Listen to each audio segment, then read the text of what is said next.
Well, with that, we will call the first regular session meeting of the Leawood governing body for the year of 2025 to order here on January the 6th. I would note that there is extreme weather out, and as a result, governing body member Castor is here along with me and the city clerk and the chief of police in the council chambers, and the chambers are open to any member of the public who, for whatever reason, doesn't have access to Zoom, could attend if they desire to do so. We're proceeding under the provisions of our ordinance that contemplates, in certain circumstances, various members of the governing body participating by Zoom, and so we'll proceed on this evening. We'll go ahead and do the Pledge of Allegiance. Steve and I can do it together. I think together we'll remember it. The others of you could just give us your attention. We'll start. I pledge allegiance to the flag of the United States of America and to the republic for which it stands, one nation, under God, indivisible, liberty and justice for all.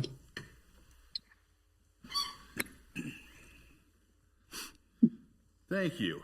Stephen, I will ask you to call the roll if you would, please. Okay. Mayor Elkins is present and presiding. Councilmember Phila. Here. Councilmember Larson. Here. Councilmember Sipple. Here. Councilmember Kane. Here. Councilmember Sunkel. Here. Councilmember Guyad. Here. Councilmember Harrison. Here. And Councilmember Castor. Here. Thank you, Mr. Powell. I find that the entirety of the governing body is present, either in person or through Zoom, and a quorum is evidently present, and we'll move on to the business of this evening. As an initial matter of approving the agenda, I would note that we had originally planned on two separate executive sessions, one for the purpose of discussing and reacquainting the members of the governing body with various security matters in City Hall, and the second was to in concern with a number of personnel issues. And given that the security issues, I think, would be better handled if we took them up in person, I would invite and entertain a motion to amend the agenda to perhaps the best thing is to continue the executive session relating to security matters to our next regular session meeting. Is there a motion to be had? So moved. Thank you, Mr. Castor. I'll take Ms. Kane as a second. Any discussion on the motion? If not, all those in favor of amending the agenda to continue the security discussion in executive session to our next regular session meeting, please indicate by saying aye. Aye. Aye. Those opposed, same sign. The ayes have it, and the agenda is amended. I should have inquired of staff as to whether they had any additional modifications or amendments to the agenda before I took that vote. But Mr. Powell?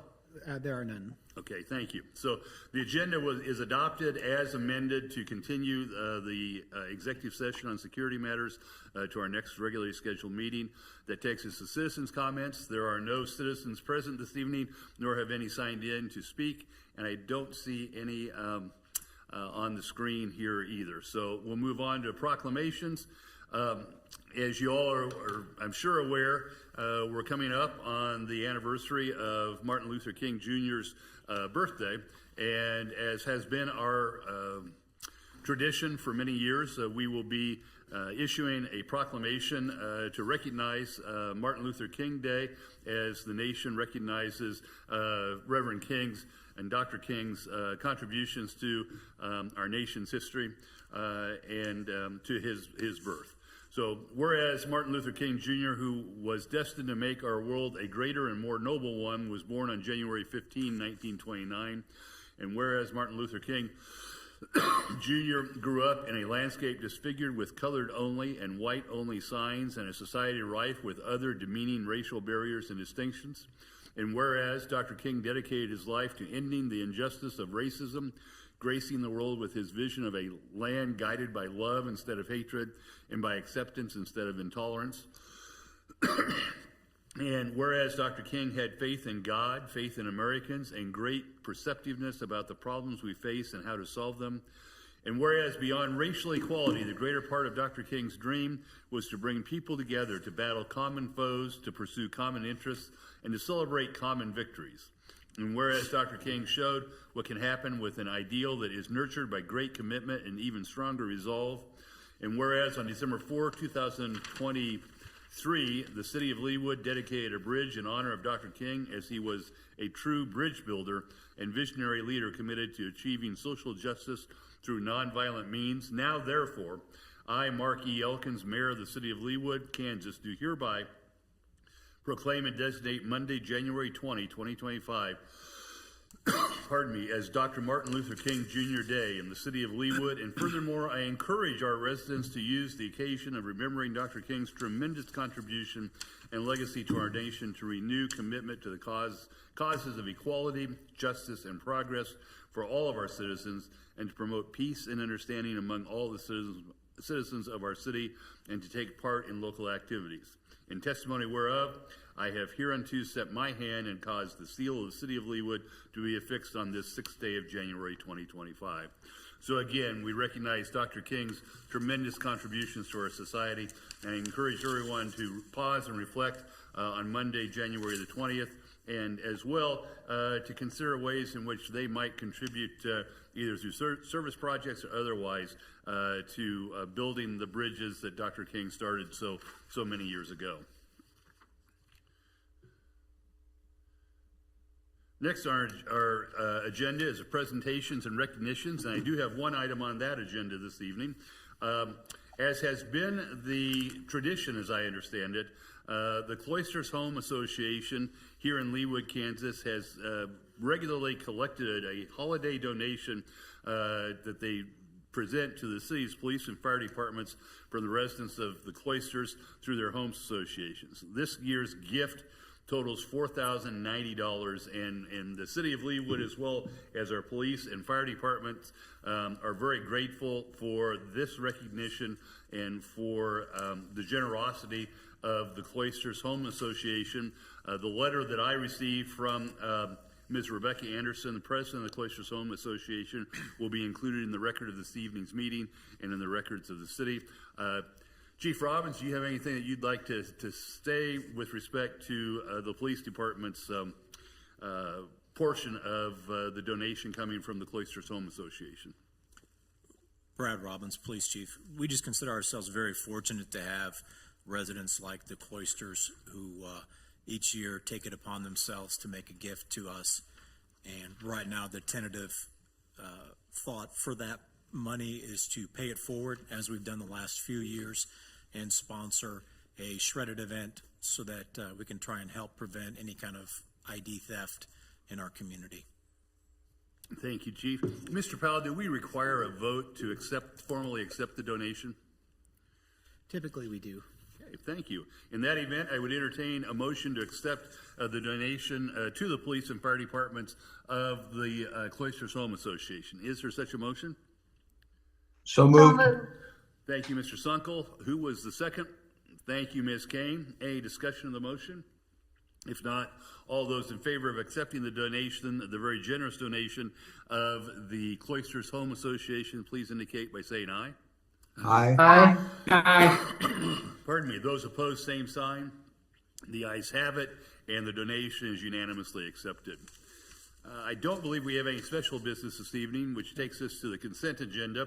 Are there items that any governing body member would like to withdraw from the consent agenda for additional discussion or questions?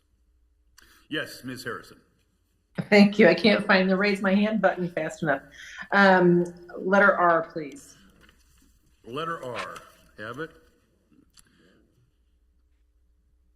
Any other items? Yes, Mr. Sipple. Item 8A, please. Item 8A. Thank you. Others? I don't see. Oh, I'm sorry. Mr. Castor. K, N, and O. K, N, and O. Thank you. Mayor Elkins, I'd like to pull, this is Mary Larson, I'd like to pull G, please. As in girl? Item G is in girl. I was gonna go with golf, but I'll go with girl instead. Oh, golf's better. I'm going to go with golf. A girl golfer, can't bid it. Yeah. Any others? Mr. Sunkel, Mr. Sipple, your hand's still up, but I think you advised us of the one you'd like to discuss, correct? That's a hand-eye coordination problem. Thank you. Okay, no worries at all. Well, with that, I would invite a motion to adopt and accept the consent agenda with the exceptions of items A, G, K, N, O, and R. And did I say G? Hopefully I said G. You did. Okay. Is there such a motion to be had? So moved. That was Ms. Kane. Second? Yes. Deborah Phillip, second. Thank you, Ms. Phila. Discussion on the motion? If none, all of those in favor of adopting and accepting the consent agenda with the exception of the items that I noted before, please indicate by saying aye. Aye. Aye. Those opposed, same sign.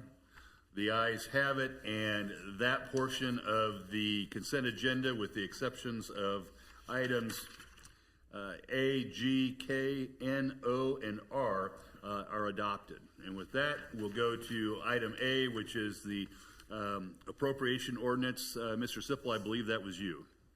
Thank you, Mr. Mayor. I just wanted to call out the size of the number for the December health premium. And I know we bargain like crazy to manage this, $370,900.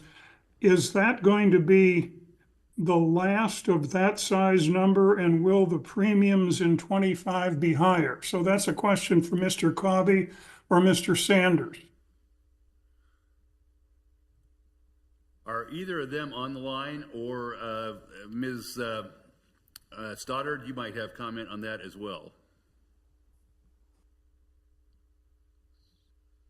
Looks like Dawn and Nick are both on. Hi, Mayor. I believe that Nick Sanders is on and can probably answer that question the best. Thank you, Diane. Mr. Sanders. Yeah, that actually is the final payment for 2024. We will continue to pay right about that same amount, probably a little bit more going into 2025. We paid on a monthly basis. Will it be over 400,000? We don't suspect it will be. It will probably be just right under. In fact, we try to get it so we can as minimal as possible. I couldn't tell you right now. We haven't looked at the numbers quite yet as far as what everybody enrolled in, but I would be willing to bet it's going to come in under $400,000. But I can double check that with the most recent enrollment numbers. Thank you very much, Nick. I guess I just want to put a place marker on this issue when we get into budgeting for 26. This is a real hot button for me, but I'm sure it is for other municipalities as well. I guess I would like just to kind of plant a seed with you, Nick, if you could survey what other cities are due to manage this, whether it's more sharing with employees or co-insurance or self-insurance or managing the deductible, those kind of things. I would like to know what some of the other municipalities on the Kansas side are doing with this. And I don't want to take away a benefit. This is a very important benefit for our people, but it is the one thing that goes up 10% a year, kind of like our national debt. And eventually there's going to be a comeuppance here. So if you would do some research and maybe bring it to one of our work sessions, I'd appreciate it very much.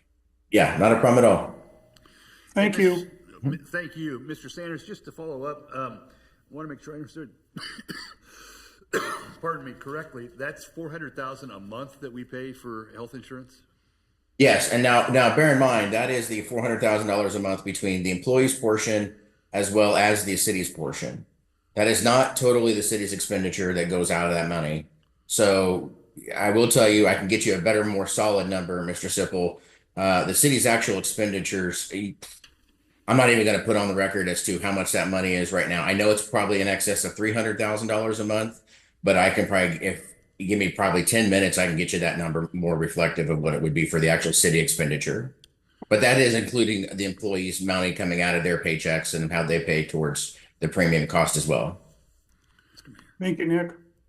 Okay, and Mr. Sanders, if you could just send an email to the governing body with that information, that would be great. Mr. Castor. Yes, also, if you could just include, like, does that number that Mr. Sipple pointed out, does that include the dental, vision, and life insurance benefits that we offer employees as well? It actually does not, but I will include all those numbers in total and give that all breakdown as what we pay for all of our benefits, including retirement and all that stuff too. Thank you. Thank you, Mr. Sanders. With that, I move to approve 8A. Thank you, Mr. Sipple. Is there a second? Second. That was Mr. Sunkel, I believe. Yes. Any discussion of the motion?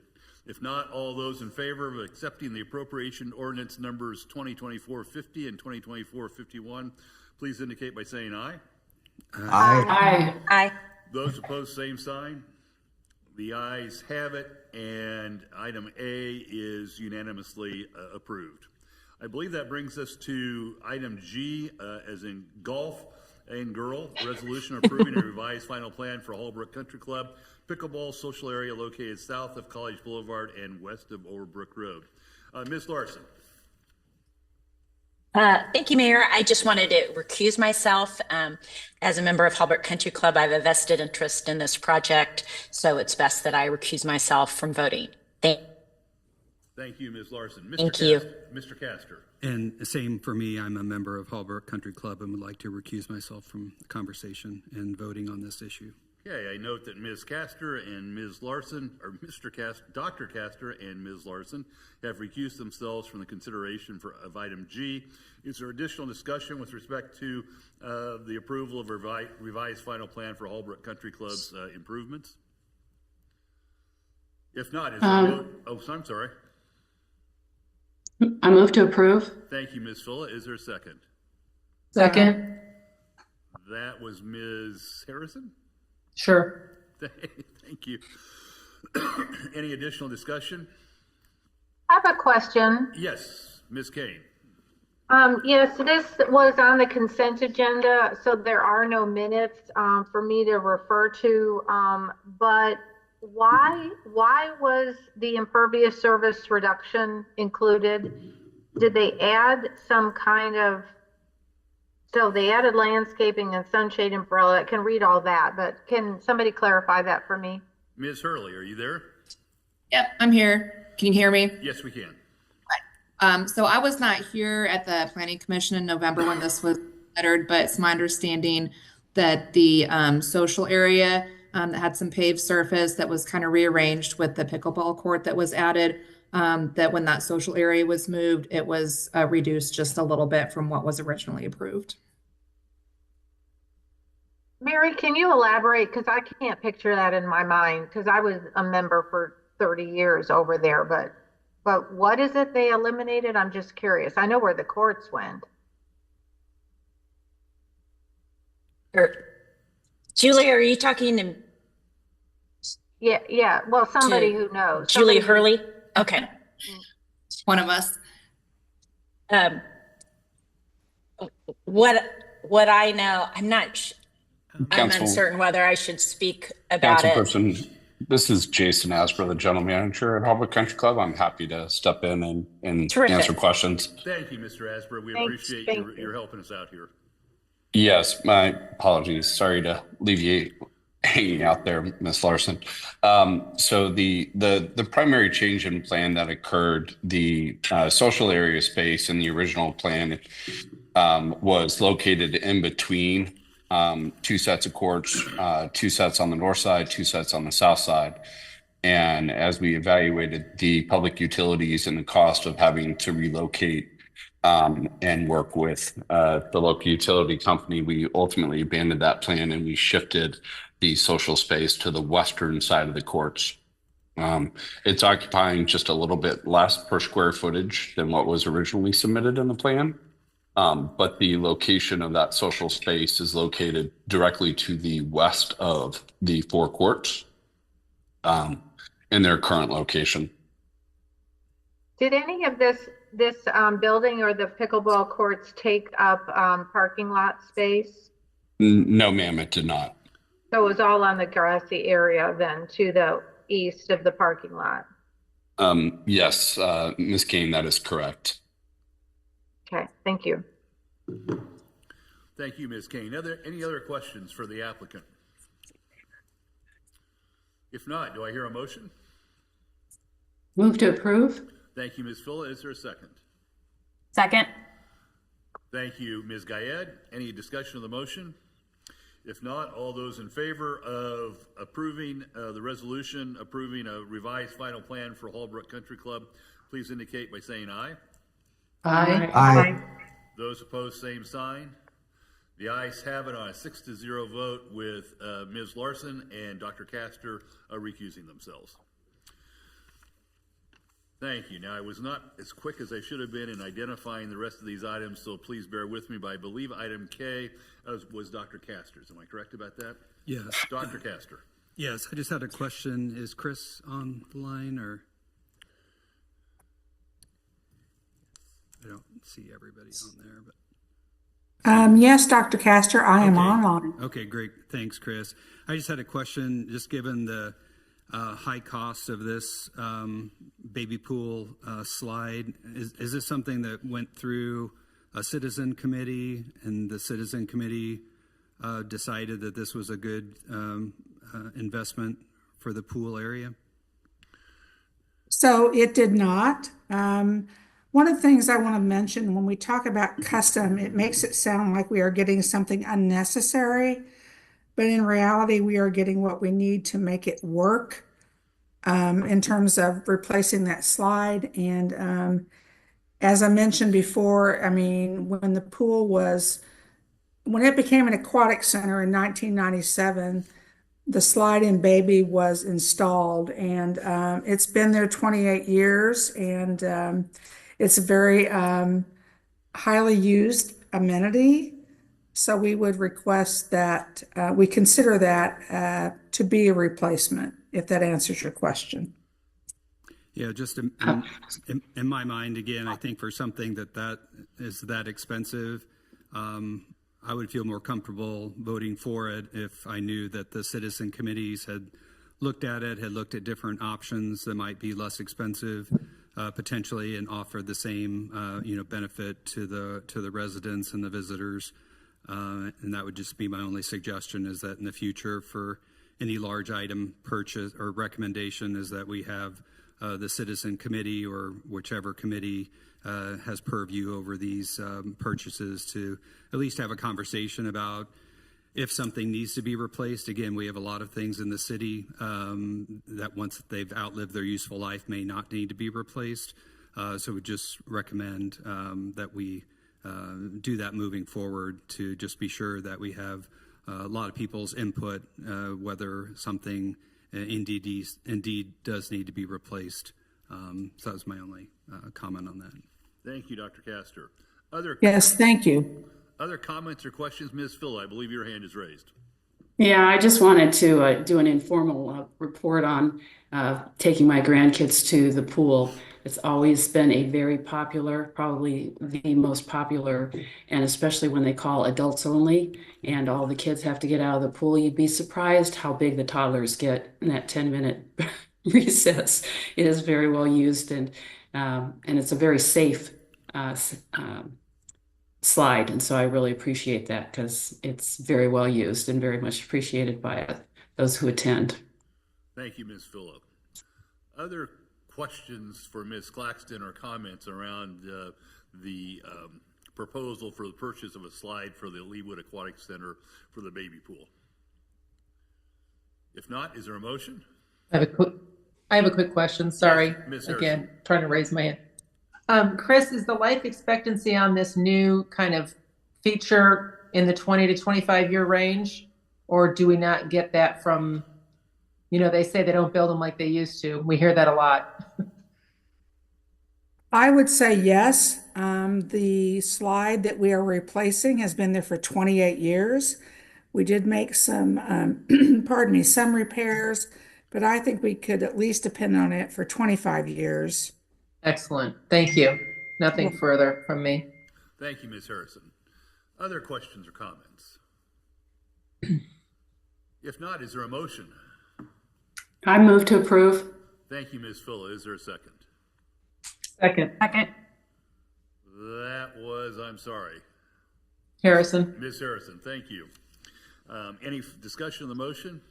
If not, all those in favor of approving the purchase of a slide at the Leewoods Aquatic Center for the baby pool, please indicate by saying aye.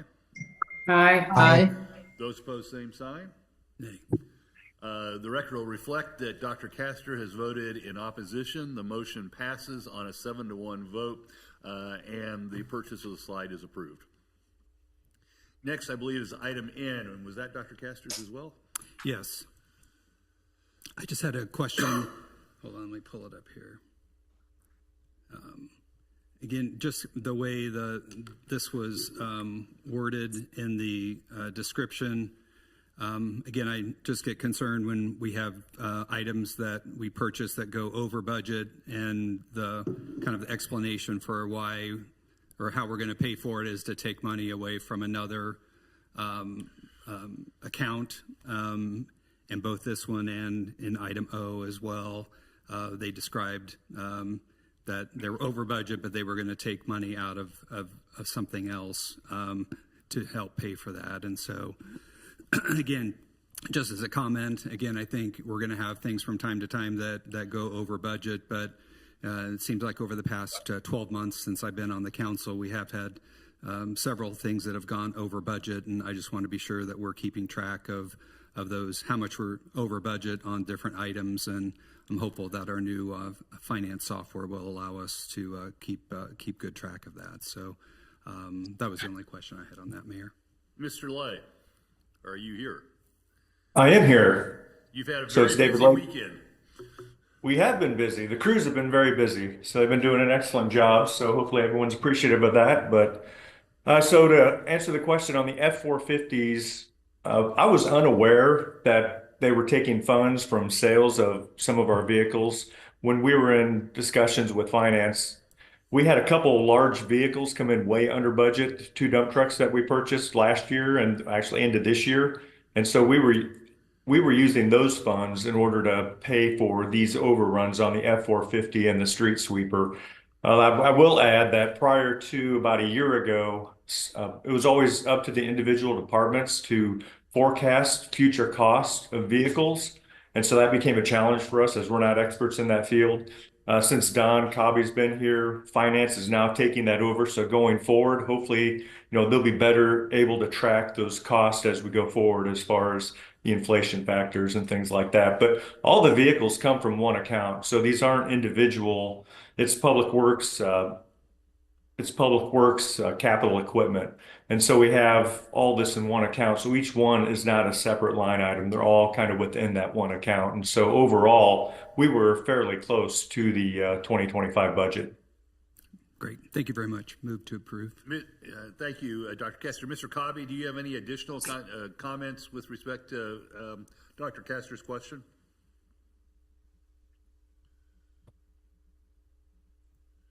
I'm not sure that I can't see everybody that's here, so I'm not sure whether Mr. Cobby's on. There we go. Sorry, I couldn't find the unmute. No, David described that perfectly. So, thank you, Mr. Cobby. Second. I'm sorry. Second the motion. Thank you. This is Deborah Phila. That's Ms. Phila, I believe. So we have a motion from Dr. Castor and a second from Ms. Phila to approve the purchase of the F-450 builds in an amount not to exceed $105,802. Is there any additional discussion? If not, all those in favor of approving the purchase of the F-450 builds, please indicate by saying aye. Aye. Those opposed, same sign. The ayes have it unanimously, and the purchase of the F-450 builds is unanimously approved. I believe that brings us to item O, and I believe that was probably Mr. Castor's too, based on what I saw. Dr. Castor, any additional comments? Yeah, again, just on this particular one, when I did my calculations, about 27% over budget for this item. And again, that there was some movement between the funds, but Mr. Lay explained all that very well, so I have no issues with this. So I move to approve item O. Thank you, Dr. Castor. Is there a second? Second. Thank you, Ms. Phila. Additional discussion? If not, all those in favor of approving the purchase of the Regen X sweeper from Sourcewell Co-op, please indicate by saying aye. Aye. Those opposed, same sign. The ayes have it, and the purchase of the Regen X sweeper is unanimously approved. I believe that takes us to item R, which is the staff report from Ms. Claxton, the Director of Parks and Recreation. And I am sorry, I can't remember who it was that asked to discuss. That was me, sir. Thank you, Ms. Harrison. Please proceed. Thank you. When I didn't realize early in the day that this is scheduled for a work session, so I had sent an email to several folks, not realizing Parks and Rec Leawood Stage Company was scheduled, I think, for a March work session. So I'm glad to see that is on there. Took me a long time to get through today's packet for as short as it was. But for that work session, I would like to ask someone in the Parks team, whether that's Chris or Melissa, to pull some data. And I don't want it to be terribly time consuming, but for those who are new to the council, which is almost half of us, I would like to have an understanding at that work session, a very brief history of our relationship with the Leawood Stage Company. I would like to know what their other funding mechanisms are. Are they getting sponsorships from community groups? And I'm also wondering, approximately in the last few years, what percentage of the cast members are actually residents of Leawood? I guess what I'm trying to find out really is what's the Leawood return on investment for this community theater group at the end of the day?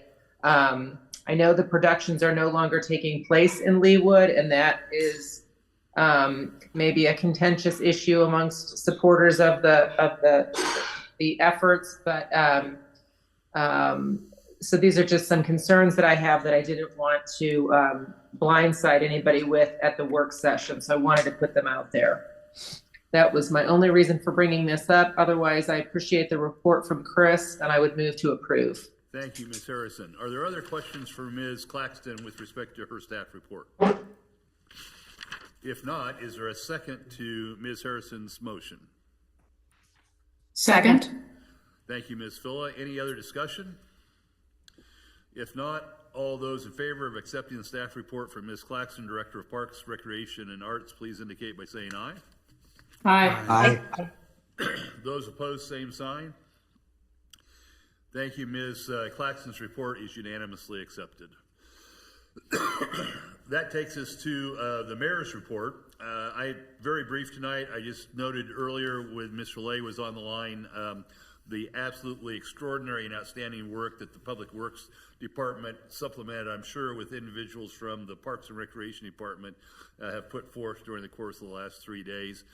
I personally have had at least 4 different, some residents, some non-residents reach out to me over the course of the day to tell me what a dramatic difference there was from wherever they were coming from. Most of the ones I spoke to were coming from the south. One I spoke to was coming from the north and the east, and they all indicated that there was a striking difference in the quality and condition of the roads, both this morning and later on this afternoon.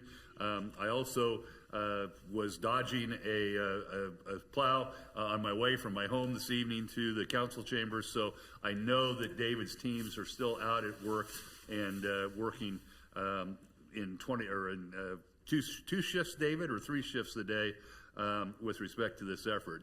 David, would you like to comment any more on the effort of your team? Sure. So they started Friday night working. They do 2 12-hour shifts a day. So we have our crew split up, and we do, as you mentioned, Parks helps Public Works. They provide 4 drivers to help drive our Public Works trucks, and then Parks also maintains all the city facilities, so Public Works can just stay focused on the public streets. And so we've been working as I mentioned, those 2 12-hour shifts every day. We are hoping by midnight tonight that all the streets will be passable. We'll have at least one or 2 passes on each street, and then by tomorrow morning we'll be wrapped up with the 12-hour shifts and going back to regular time, having all the streets cleared by tomorrow afternoon. When I say clear, more meaning curb to curb. David, any lessons learned from this particular event? We could use more drivers, but with the storm that we had, it was, it came down almost in record for a day, as much snow as we received. And so we did really a fantastic job. We would probably could use another crew to be driving in the evenings to drive the residential streets. But I think for the most part, what we do after the snow events is we take the complaints that we receive and we map them out, and then we try to just look at areas where we may have had problems. And so try to address those in the future. I'd say the other thing, lessons learned, some of our trucks that we purchased 10 years ago were just two-wheel drives, those F450s. And we had a lot of those trucks getting stuck past 24 hours. And so that would, obviously we have to get another crew member out there to get the vehicle unstuck. And so we are purchasing all four-wheel drive vehicles now. So going forward, we won't have those types of problems. We did have one resident came out and helped shovel one of the trucks out. So that was helpful. Thanks, David. One question that I had, I noticed I was listening to the news this evening, and they were talking about the availability of information on the internet as to the condition or the pardon me, the status of plowing efforts for a number of the suburban cities. We're much smaller cities, so I don't know that that's appropriate for us, but I'm just curious, is that information available on the status of plowing our streets? Yeah, so we do monitor, we track all our trucks. So they send their telemetry back to us, I think it's every 5 seconds. And so we know where the vehicles have been, so we can trace their routes over any amount of time. So over the past 24 hours, we can look at maps, heat maps, and see what streets have been hit, what streets haven't, and what streets, have been hit maybe 12 plus hours ago. So we're able to go back and touch those back up. And so we do have that information. We don't provide it to the public, but we utilize it for the crews. And then the crews have iPads in all their trucks. And so they're able to look at the iPad as they're in a subdivision to see if any cul-de-sacs or any streets have been missed. Thanks, David. I would also recognize our communication staff.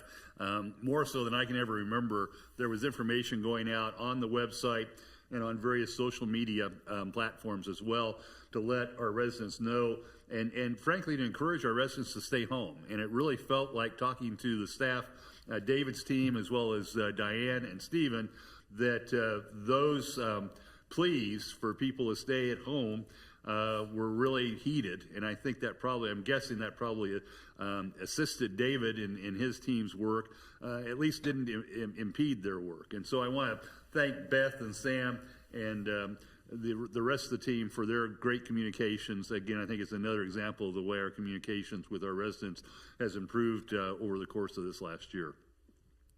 Any other comments from this? Turned out to be more than just a mayor's report, but any other comments or questions for Mr. Lay with respect to the activities of the last 72 hours or so? Mayor, I have a comment.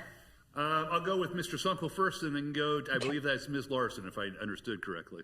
Mm-hmm. Yes. Mr. Kung. Mr. Lay, would it be possible to make that map available to the public? Because I know I had a couple questions from people as to when we thought that their streets would get plowed, and I gave them the information that we had about everything getting done by midnight tonight, at least one pass. But if they knew, where the trucks were or where they'd been or where they were going, even a map of the. I know the order because it's arterials and then the middle streets and then the cul-de-sacs and residentials. But would it be easily possible to provide that for them? Yeah, that's something we could discuss. We've had this for close to 10 years now, and we haven't provided the map. We've kind of tried to keep it just internal for our staff to utilize. I've also talked with Beth, and Beth and her team has been awesome, as the mayor have said. And so I talked to her today about maybe adding a few things to the request forms so people are aware that when they send in a request that it is going to get responded to, even if they don't get an email back, but they hopefully have that. And then some other information as far as the priority so people understand, because we had I think we've had about 50 complaints or so far on this storm event. Maybe not that many, but 75% of those are coming from cul-de-sac people that are, because as we're plowing, usually the cul-de-sacs are the last ones to get done. And so that's why we're getting most of those complaints. But it has, this was one of the biggest storms we've had in quite a while. And when I first started in 17 with it being the director, we had a couple storms and we were getting upwards of about 100 complaints every storm event. And that's when we really tried to figure out where are these coming from and why are we having all these complaints. And that's when we started the cul-de-sac crew, which goes out if we have a 2-inch or more storm event. The cul-de-sac crew will get called in. That's our construction inspectors for public works, and their requirements are just to stay in the residentials. Don't go out on the arterials or collectors. Stay in the residentials so people can see that we are trying to get those residentials cleared, even if it's just one pass. And that's really reduced our call volume for the complaints on the snow events. And Mr. Lake, can you refresh us on just how many cul-de-sacs there are in Leawood? Because I remember being surprised when I read through that on Fridays. Oh, I think it's, I looked at it back in 2018 when we were looking at trying to figure out how to hit it, and I think there were over 500. Yeah, that's what I was thinking. Is it was between 300 and 500 cul-de-sacs. It's pretty amazing. And there's between 119th and 135th. There's a huge number of cul-de-sacs. Once you get north of 435, it's not near as many per square mile, and so that's why we really looked at the map, and that's where we were getting a number of complaints. Was really in between that 119th and 135th Street area. Ms. Larson. Well, I think David has already answered my question because I was going to ask about the nature of the complaints. I just want to give kudos to your staff and everyone that was behind the wheel of a truck. I mean, I think you guys just do a phenomenal job, and we are so fortunate. I saw someone in the cul-de-sac crew this morning at our front window, and our communications, Beth has relayed that we have 450 lane miles of roads and 400 cul-de-sacs and 30 bridges. Everyone is just really doing a terrific job, and Leawood rocks at snow removal. So I just want to give congratulations and a big thank you to everyone involved. Deb Phila here. Can I ask a question as to how much snow was, I'm out of town and had to push this. How many inches of snow did we get in Leawood, and did it vary from Somerset out to 151st? So I don't have the total amount, but it was between 6 to 12 inches from what I've been reading. So on the south, it had been closer to 6, up north, closer to 12 possibly. But now we'll add though, one of the, we had the people behind the wheels, but the other critical component to it is to be able to have trucks and vehicles that are functional and be able to operate. And our mechanics did an amazing job. I was down there yesterday and then again today.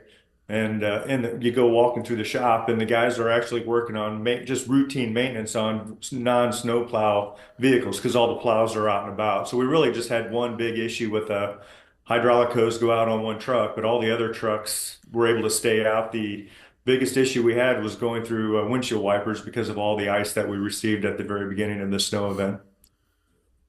And Ms. Phila, in the category of just an empirical measurement, I took a ruler out this morning to my front yard in a non-drift, and it was 10 inches.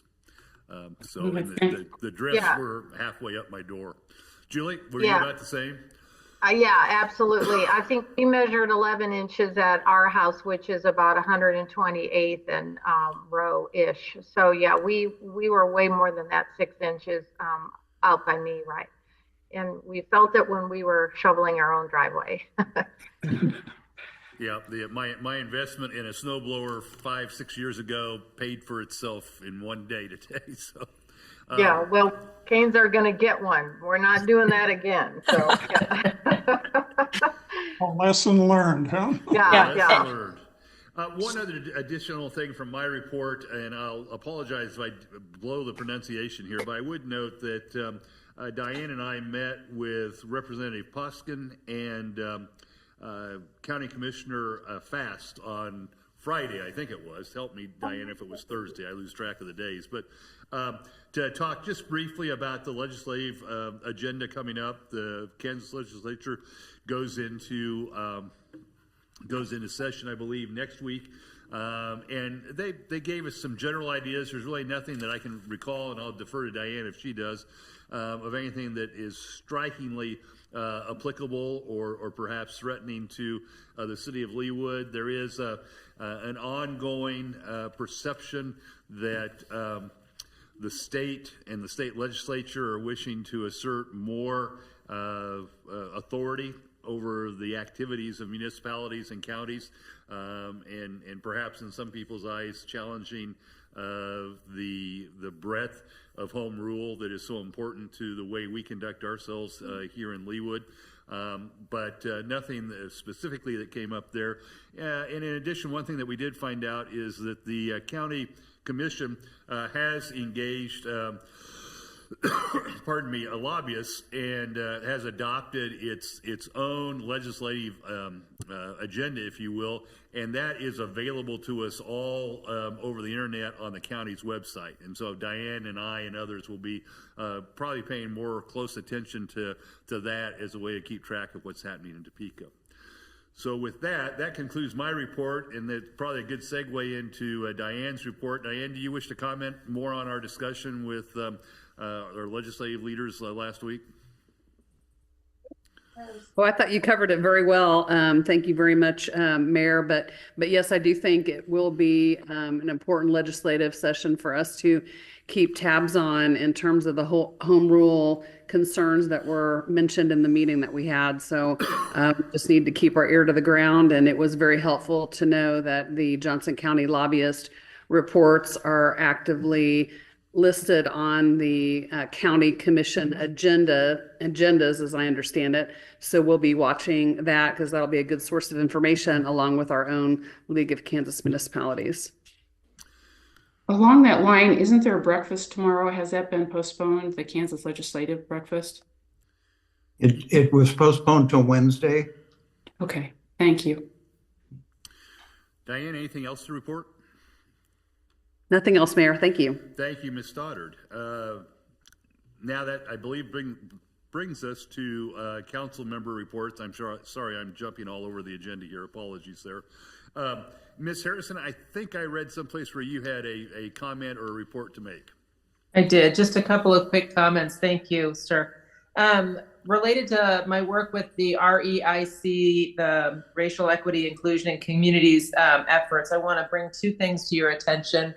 One of them was the email I shared earlier, an invitation for you all to join us on the 18th of January at Village Presbyterian Church on Mission Road in Prairie Village, and to share that invitation with your HOA groups and any other community groups that you might be involved with. Thank you, Stephen, for having the tech savvy to put that up on the screen. This is the fourth year that the Village Church has partnered with several local community groups, as well as the city of Prairie Village, to host this event.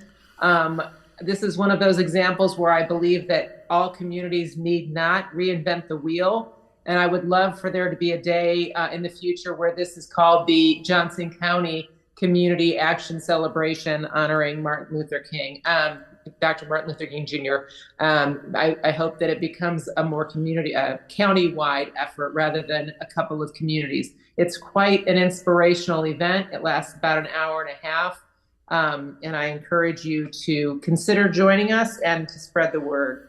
And then along that same line was an email that came about 6:45 tonight. So I suspect a lot of you haven't had a chance to see it, from the Advocacy and Awareness Group out of Johnson County Community College, also planning a really terrific event for Martin Luther King Day. They're calling it a day of service instead of a day off. And they've offered opportunities for us to help support them, either with our boots on the ground or with some financial support. So I hope you'll read that email and consider a way that you might participate. Then the last thing I want to bring up is that the Sustainability Advisory Board meets this Thursday for our first meeting of the year. And I wish I'd have thought to mention this in December. but I'm not that kind of a planner. If you all have any items you would like us to add to our playbook for the year, please let Alan or I know, as they might pop into your head. If you see something going on out in another community that we might consider adopting, the best ideas, I believe, come from other people that maybe aren't even on the committees. So we're looking for things to be doing on this board. I think I mentioned earlier that we're going to take a year off from the electronics recycling event. We're going to do that alternating years moving forward, or at least for a while. So I was thrilled to hear the chief say that they were going to offer a shred event. I think that's a great way for us to encourage responsible recycling as well. But if you have other things we can be considering, please let Alan or I know. Thank you. That's all I've got. Thank you, Ms. Harrison. Other council member reports? If not, we'll move on to item 12, committee recommendations. And with that, I got to tell you all, Stephen and I are sitting here with our gloves on, and Dr. Castor's got his winter coat on. The city is trying to be sustainable with respect to its heating bill this evening.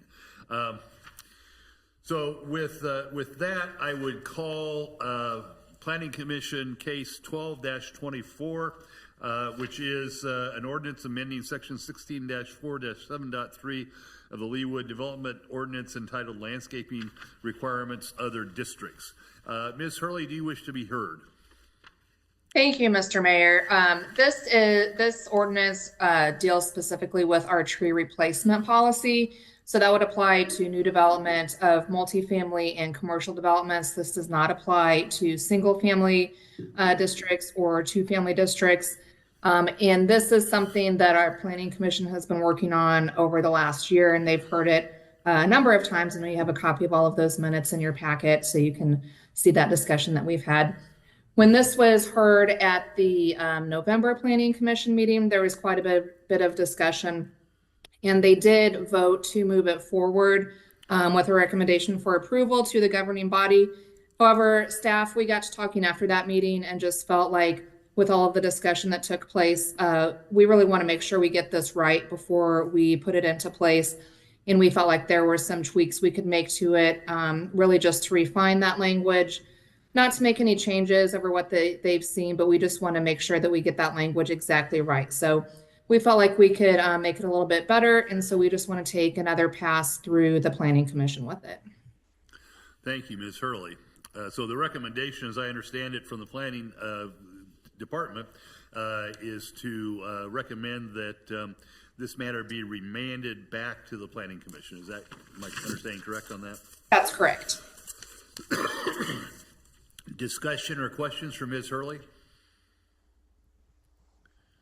If not, is there a motion to remand? Thank you, Dr. Castor. Motion to remand.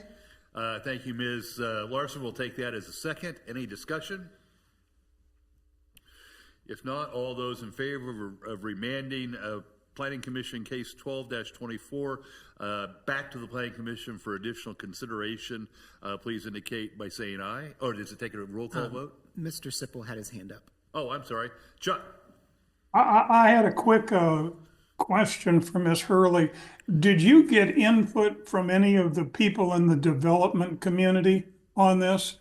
Obviously, they've got a stake in this, and this adds complexity to their plans. And I just wondered if you had much input, whether it was worthwhile or whether that's going to be at a future time.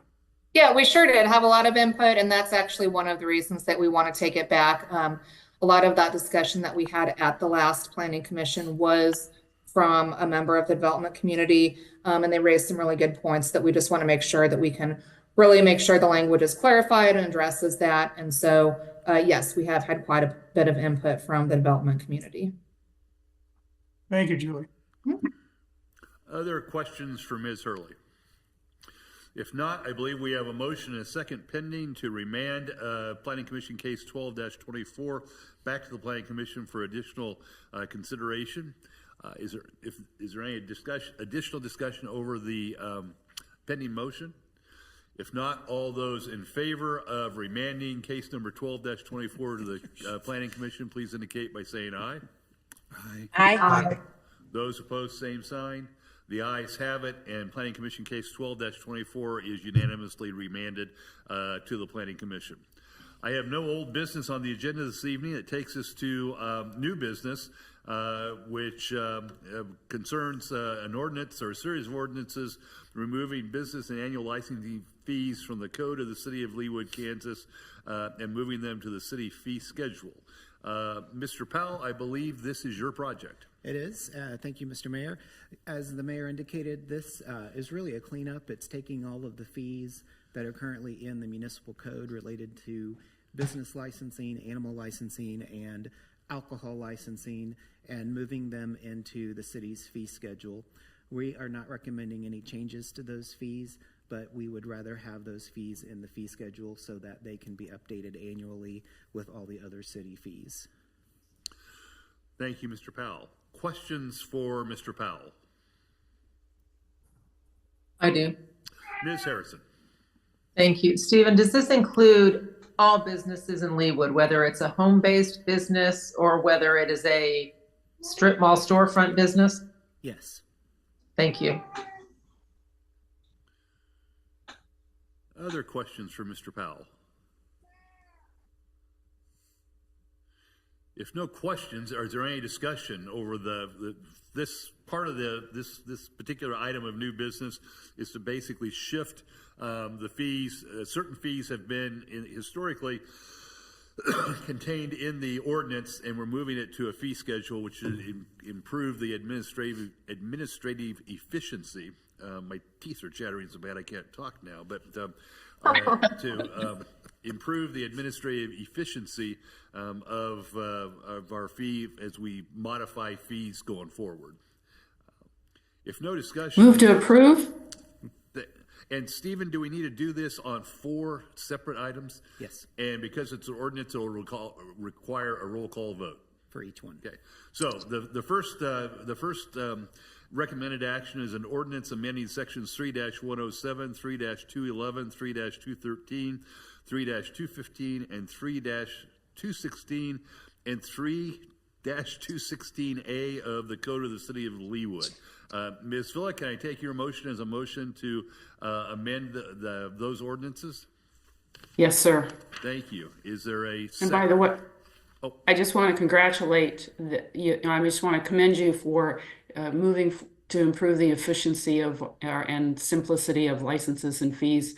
Thank you very much. That's tedious work, but it's really makes the city run more smoothly. So I appreciate the due diligence. Thank you. Thank you, Ms. Villa, and I don't know if you could hear it, but Stephen thanked you as well for that compliment. Is there a second? Second. Thank you, Ms. Harrison. Any discussion of the motion? All right, because this is an amendment to our Leawood ordinance, a roll call vote is required. I would ask for the clerk to call the roll, please. Councilmember Phila? Aye. Councilmember Larson? Aye. Councilmember Sippel? Aye. Councilmember Kane? Aye. Councilmember Sunkel? Aye. Councilmember Guyad? Aye. Councilmember Harrison? Aye. Councilmember Castor? Aye. I have 8 votes in favor and no votes opposed, so the proposed amendment to the Leawood ordinance is adopted unanimously. The second recommendation from the city clerk is to adopt an ordinance amending Chapter 5, Article 1 of the Code of the City of Leawood, Kansas, entitled General Regulations and Licenses pertaining to business license fees and regulations, and repealing the existing Chapter 5, Article 1 and other sections in conflict therewith. Is there a motion to amend Chapter 5 of the Code? Move to approve? I'm sorry, I heard Ms. Villa, but I also heard another. That was Ms. Kane. I'll take the motion from Ms. Kane. Ms. Villa, is that a second? Yes, sir. Any discussion towards or related to the amendment to Chapter 5? If not, again, because this is an amendment of our code of the city, the code of the City of Leawood, a roll call vote is required. I would ask the clerk to call the roll, please. Councilmember Phila? Aye. Councilmember Larson? Aye. Councilmember Sippel? Aye. Councilmember Kane? Aye. Councilmember Sunkel? Aye. Councilmember Guyad? Aye. Councilmember Harrison. Aye. And Councilmember Castor. Aye. Thank you. Again, I have a tally of 8 votes in favor and none against, which is consistent, I believe, with what the city clerk has, and the ordinance amending Chapter 5 of the Code of the City of Leawood is adopted.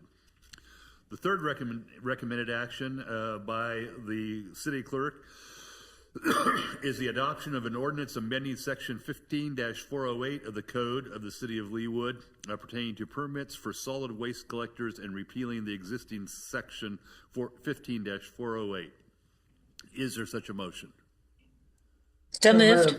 Thank you, Ms. Larson. Mr. Sunkel, I believe that was your second. Yes, that would be fine. Any discussion of the motion to amend Section 15-408 of the Leawood City Code? If not, once again, a roll call vote is required, and I would ask the clerk to call the roll. Councilmember Phila. Aye. Councilmember Larson. Aye. Councilmember Sippel.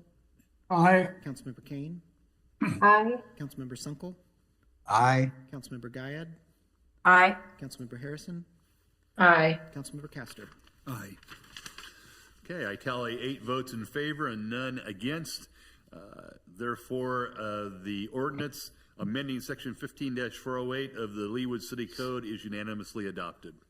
Finally, the city clerk has recommended that we amend Section 2-202 of the City Code entitled Limitations on Ownership and repealing existing Sections 2-202 and other sections in conflict therewith.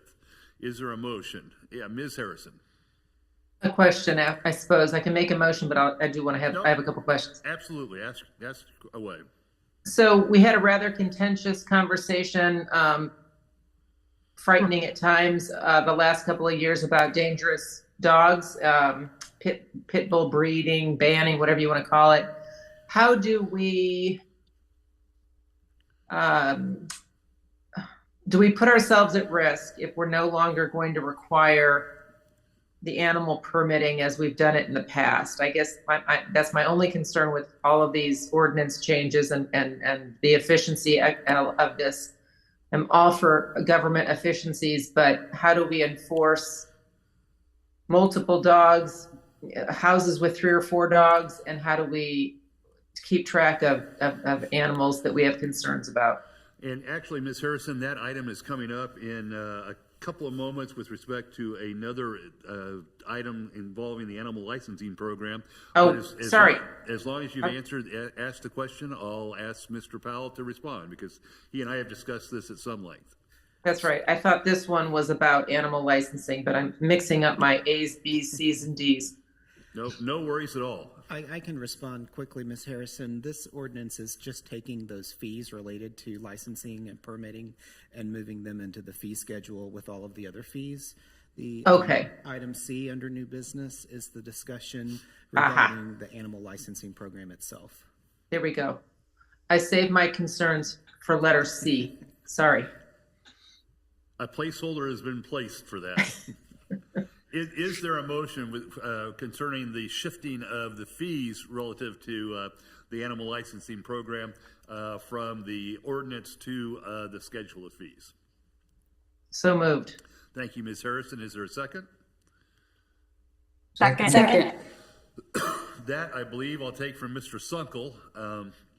Any discussion of the pending motion? Once again, because it is an amendment to the ordinance in Leawood, or the Leawood ordinance, a roll call vote is required, and I would ask the clerk to call the roll, please. Councilmember Phila. Aye. Councilmember Larson. Aye. Councilmember Sippel. Aye. Councilmember Kane.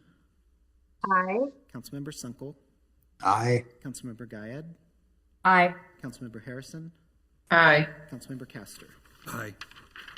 I find 8 votes in favor of the ordinance, none opposing, so the ordinance amending Section 2-202 is unanimously adopted.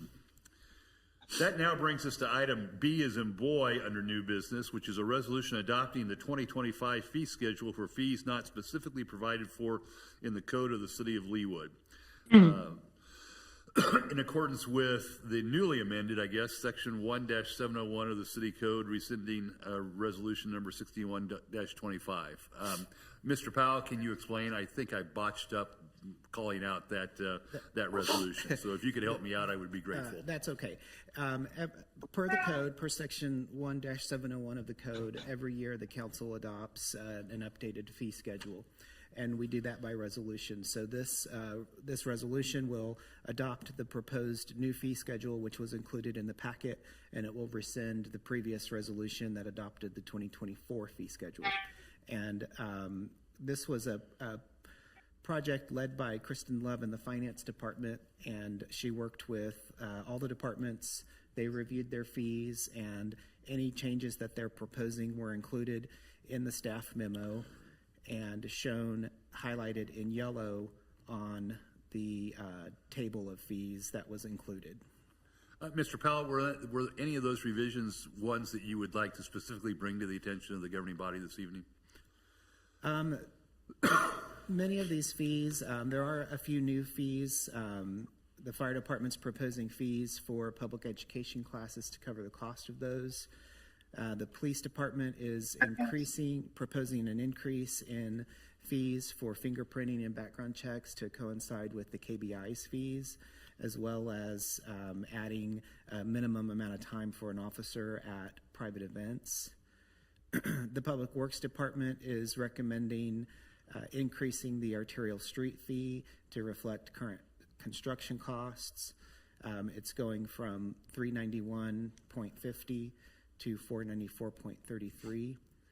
They're also proposing that the 135th Street corridor fee be collected by the city so that the city can make the improvements to 135th Street through this capital improvement program. And they're adjusting some right-of-way fees to ensure that the permit fees are more in line with what some of the other cities are charging, and it would allow the city to charge a fee for each type of work that is included in a right-of-way permit, as well as increasing the amount of the street degradation fee, which is a fee that is associated when a utility has to cut into a city street. Thank you, Mr. Powell. Questions for Mr. Powell? I have a question. Yes, Ms. Kane. Yes, regarding the fire department proposing to add a $25 per person fee for public education, which is the CPR, AED, and first aid. By what I guess I can't tell from this document. I see that it's redline or highlighted. But was there a fee before and this was increased to $25 per person, or was it zero before and all of a sudden we're raising it to $25 per person? I'm here. Oh, thank you, Colin. Colin Fitzgerald, Fire Chief. Hi, yep, so no, there was no fee before. We've talked about it in the past, and we always wanted to keep it, free as a public service. The problem we've been seeing the last few years is we're the only public agency to offer certified CPR classes with no fee. And what we're seeing is we're really being overrun with businesses, particularly the ones that have state requirements to have certifications, like daycares. We've always required, because it was free, that means we were absorbing the cost, in our budget. So we always said you had to have a tie into Leawood, living here, working here, volunteering here, but it was always the honor system. And what we found is a lot of these daycares all of a sudden have, 100 employees, but you find out they have branches all around the metro. The other problem we've been having is we only have 20 spots each month for the certificated classes, and they'll get filled up and then people won't show up because there's no, they're not paying anything when they register. So there's no, no skin in the game, so to speak. Plus, it's actually an expensive program to administer. And, with our recent focus more on cost recovery and stuff, that was also a thought. So we haven't instituted the fee yet, but we wanted to put something in place where we potentially could, after some more discussion. And those are some of the reasons why. Well, that makes perfect sense if it's what you just said, that makes perfect sense, that perhaps the daycares or whoever needs it for their certification would have to pay the 25. But I think it's kind of a little bit of a shame that our public is being dinged, for lack of a better word, because of other, again, exactly what you said, which is abusing our generosity. In my mind, I had no idea, but it makes perfect sense what you're saying, especially if there's only 20 spots. Well, there are a couple other thoughts too, maybe to help with your concerns. We've started offering a pre-scheduled hands-only CPR class each month, which a lot of times is more what residents want anyway, because the certificated classes are the one to give you the card that expires every 2 years. So that's a 4-hour plus class. A lot of them just want to know how to give CPR, so we don't charge for the hands-only classes. And we also custom schedule classes for groups that have more than 10 people, because otherwise they fill up our pre-scheduled classes each month. So we do have ways to still take care of our residents. And again, this is just giving us the option. We'll talk more with Diane and stuff once this is in place and if this is the right way to go. And but it was something we felt after talking with her in the last few months that we needed to have a mechanism in place potentially to just kind of bring the problem into a manageable solution. Yeah, that sounds great then, if you're thinking of other options, as you explained. So thank you for the clarification. Sure. Thank you, Ms. Kane. Other questions concerning the rate schedule, or the fee schedule, pardon me. Mayor, Yes, Ms. I'd like to Larson. just add, thank you. I would like to just add a little bit more detail to the Iron Horse golf fee schedule, that the advisory committee was provided the opportunity to discuss the fee schedule, did so at length, and approved all the increases and changes to the fee schedule. So that has been run before our community volunteers. Thank you, Ms. Larson. There are a couple of other fee changes or new fees being proposed. I know there are several increases and changes to some of the park and rec fees related to shelters, camp fees, challenge course fees, and the Oxford School programming fees. Planning Services is recommending a couple of new fees to account for lot splits and the amount of staff time it takes to not only address some of those items, but also some various inspection fees and fees for compliance letters. And I believe there were no fee changes for codes, no fee changes for the city clerk. And the finance department is proposing a cap of $10,000 as the maximum amount that someone could charge on a credit card because of the fees that we pay for credit card processing. Thank you, Mr. Powell. Other questions for Mr. Powell or discussion of the proposed fee schedule? If not, is there a motion to adopt the resolution that adopts the 2025 fee schedule? Move So to moved. adopt. Second. All right, I believe that was Ms. Kane and Ms. Larson. Close? Excellent. Yep. Yes. Thank you. Any discussion on the motion? All those in favor of adopting the 2025 fee schedule, please indicate by saying aye. Aye. Those opposed, same sign. The ayes have it, and the resolution adopting the 2025 fee schedule is unanimously approved.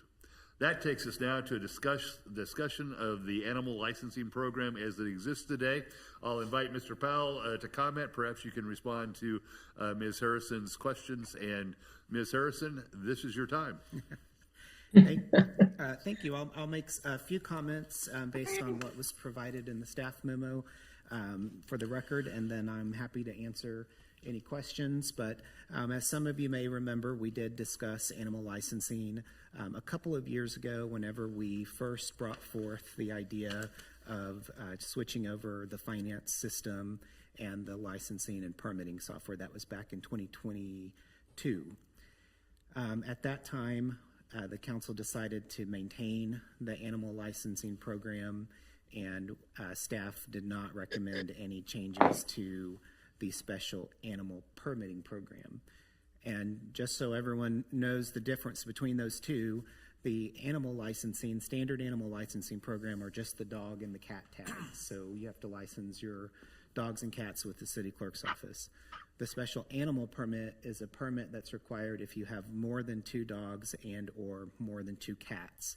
And you still have to license those animals, but it also requires an additional permit where neighbors are notified. An animal control officer conducts an inspection of the premises, and the permit's issued. And so we're still not proposing any changes to the special animal permitting requirements.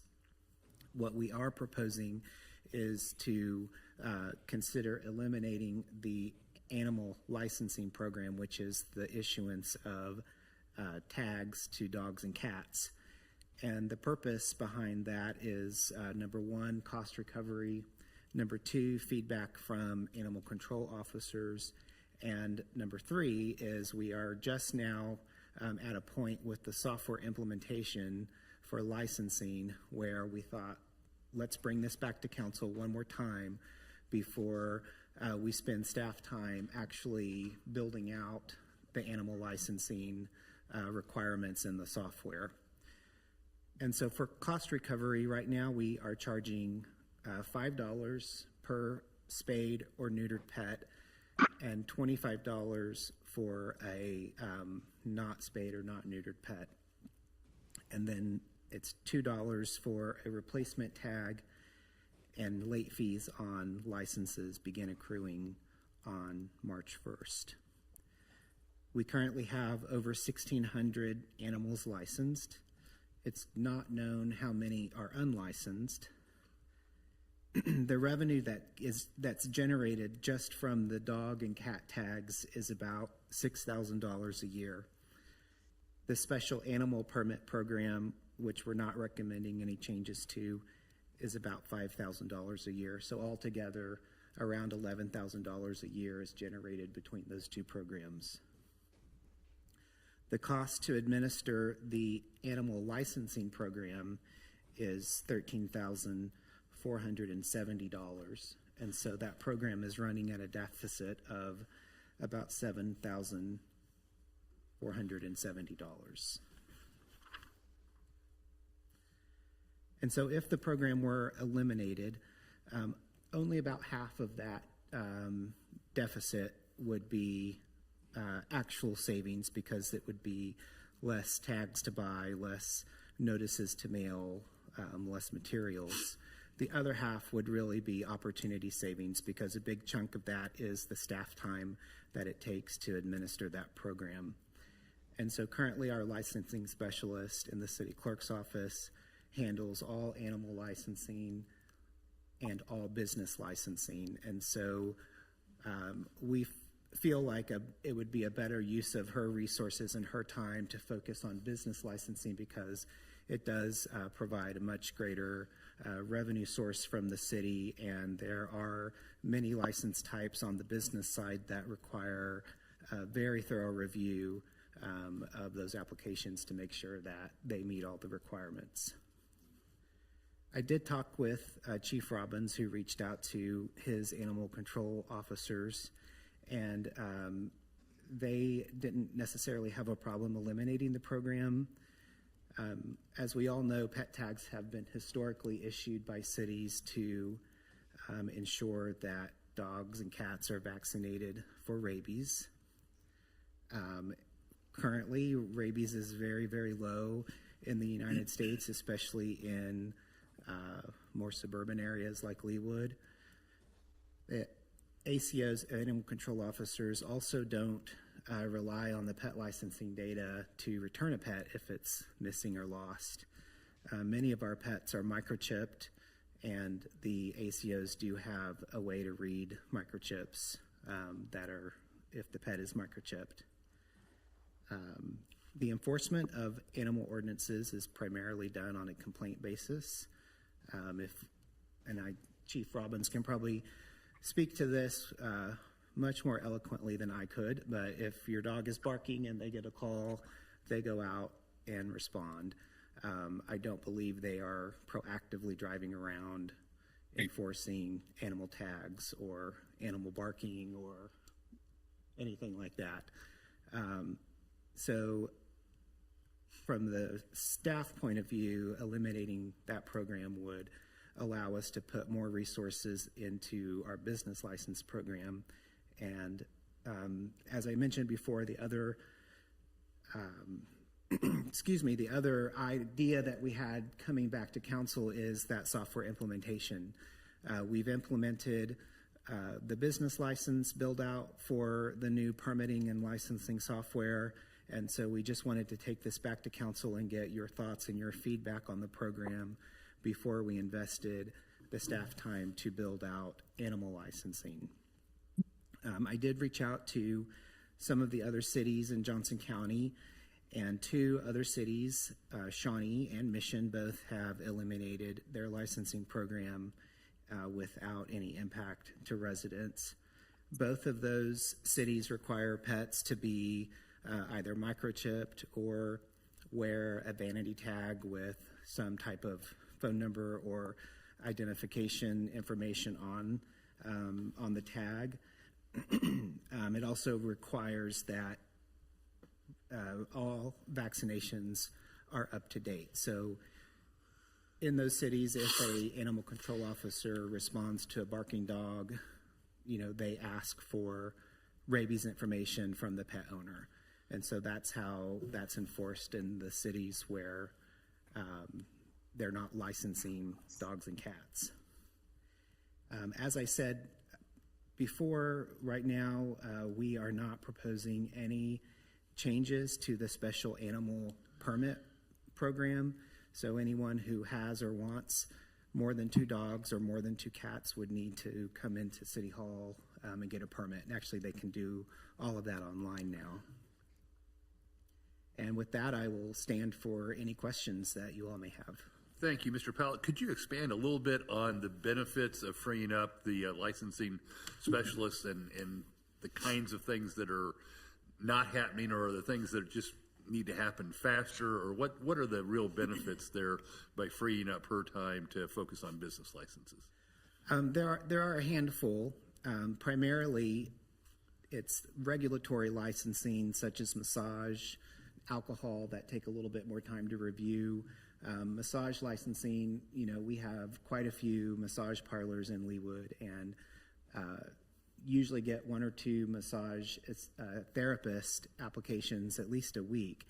And those applications take an extreme amount of time to review by staff, because we have to check that they have their certificate from a registered school, they have to have first aid CPR, they have to go through a background check, and we check all their employment references.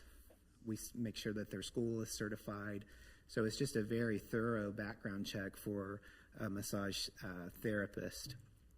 We also know that there are some businesses that don't have a license. And so I think if our licensing specialist had some more time, she could invest on making sure that our businesses that are currently in Leawood are in compliance with our municipal code.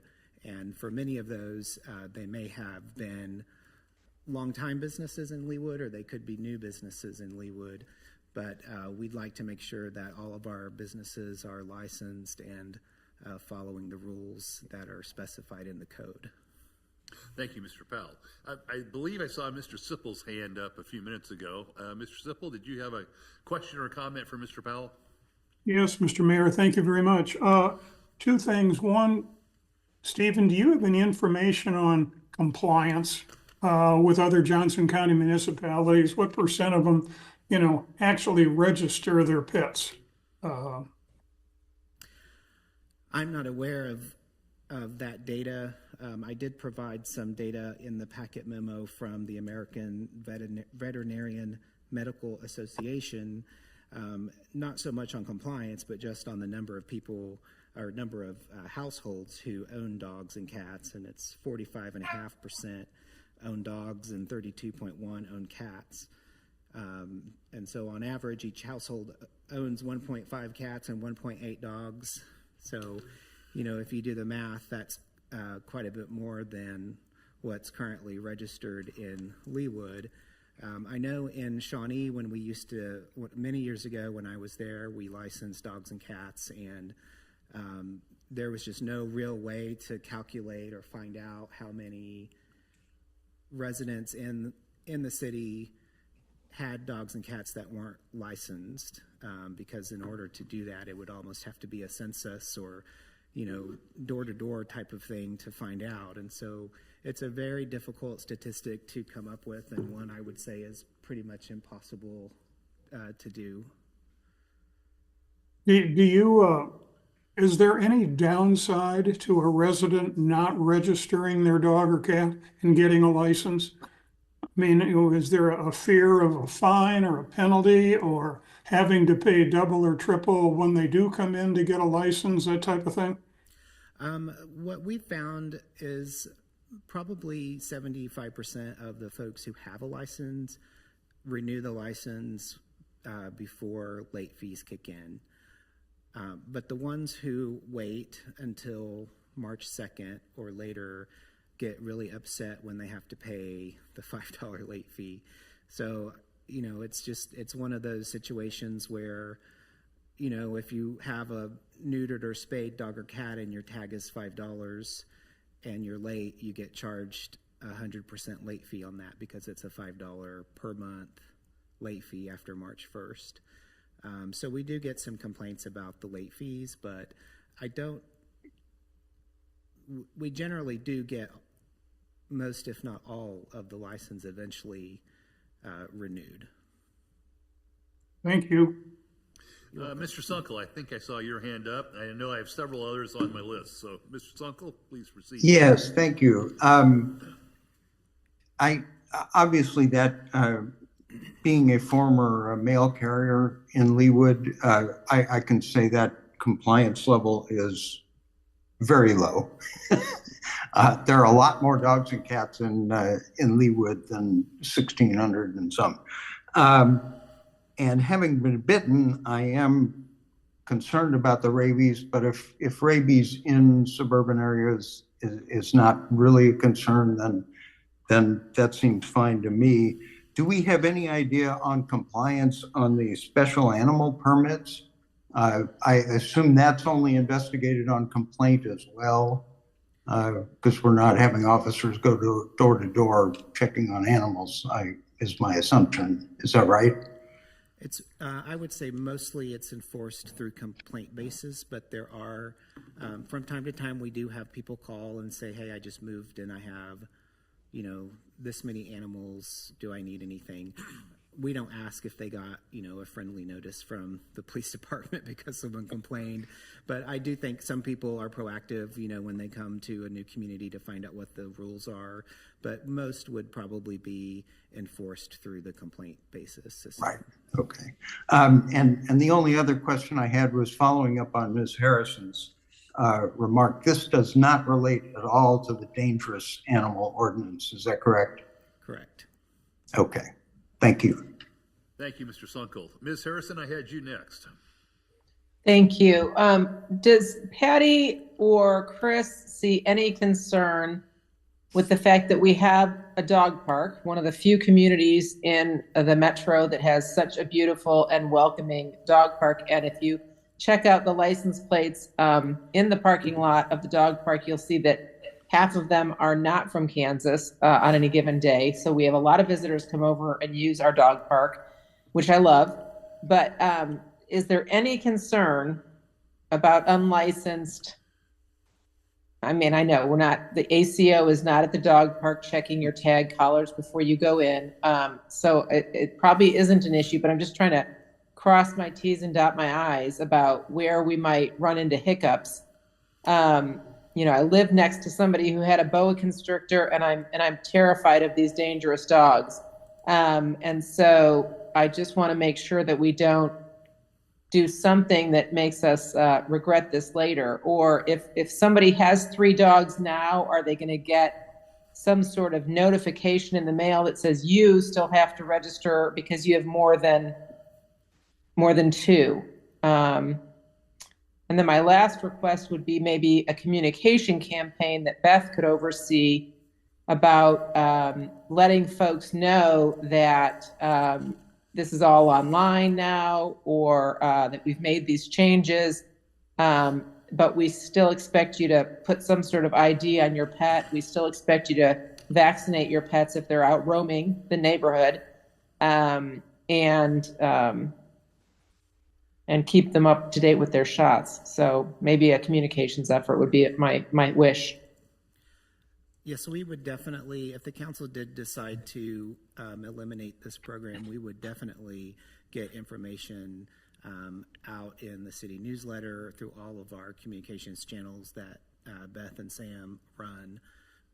To answer the question about the special animal permit, and if someone, had 2 dogs and, maybe adopted a third, we don't know that now, so it would work the exact same way as it does today, where someone would have to complain that that person has 3 dogs, or maybe it's a barking complaint that lets an ACO, find out that there's 3 dogs, and then they would get notice to come and get the permit.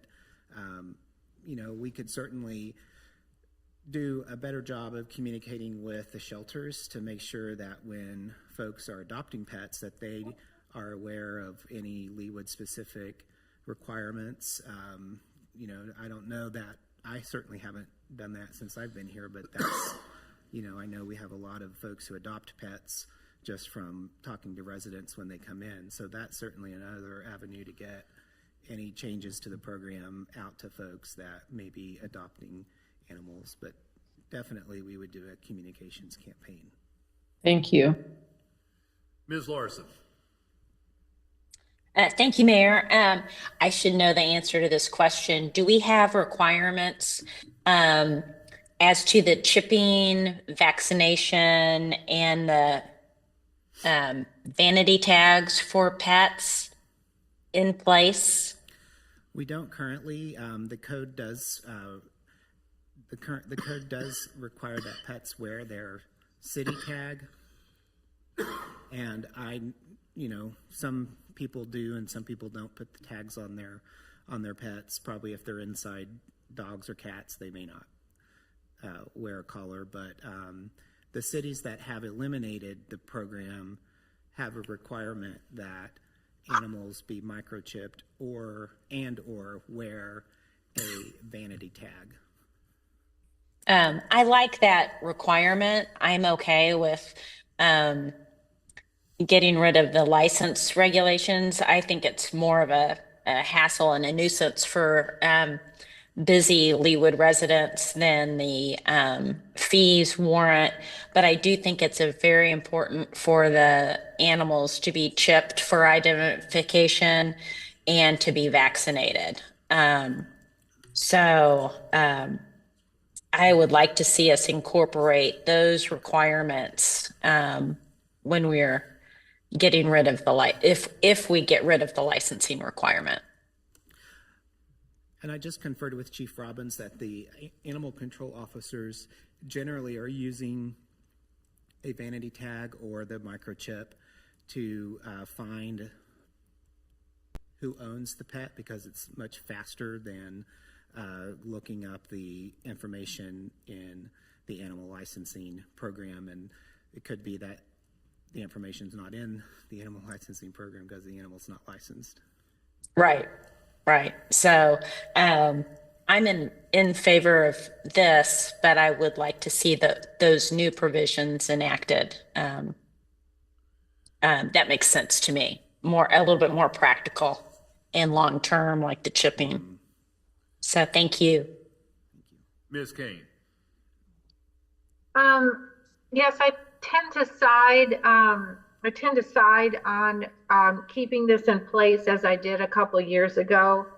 I too, because we have a dog park And because we're the only ones that I am aware of that still have a pit bull ban in effect, because we have those two items, I think that makes Leawood special, I guess, for lack of a better word. I know compliance hasn't been high, but I also know, or I'm not aware of any communication, campaign to make people aware. And then the reason, again, it's like Alan was saying for the postal workers, or my dog was attacked by another dog, 4 doors down, a pit bull mix. I think that there's enough, if anybody pays any attention to what's happening with the dogs and cats out there, there's enough of that going on that it just seems to me that with some communication, we can get our compliance up. I'm hoping with the new software that it makes it easier for our licensors at the city. I do know that I was aware of the March deadline, and my dog, for example, his rotation for his shots was after March.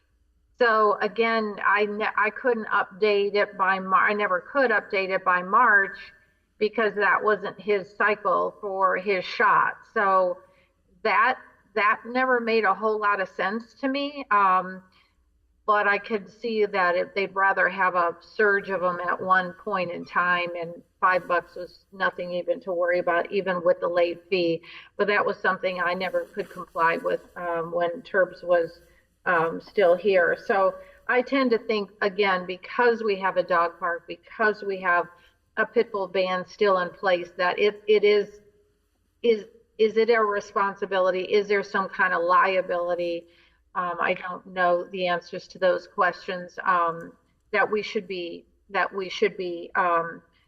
aware of. And then again, if the numbers were based upon prior to this new software, one would hope if all of a sudden it can be done online, that the ease and the communication and the time is going to go dramatically down anyway, because as far as I know, it was never done online before. I mean, before this new program coming in, it was all paper and late notices and all that kind of stuff. And then you're going to still have to mail the tag back, I suppose. So that's going to take paper and an envelope. But that's the way my brain is thinking on this subject. Thank you. Thank you, Ms. Katie. Ms. Phillip.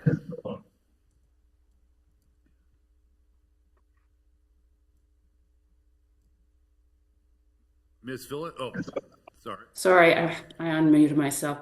Thanks for everyone's comments, and thanks for the staff bringing this to the attention. I think it's really one of those things that's not effective, and it's an irritation.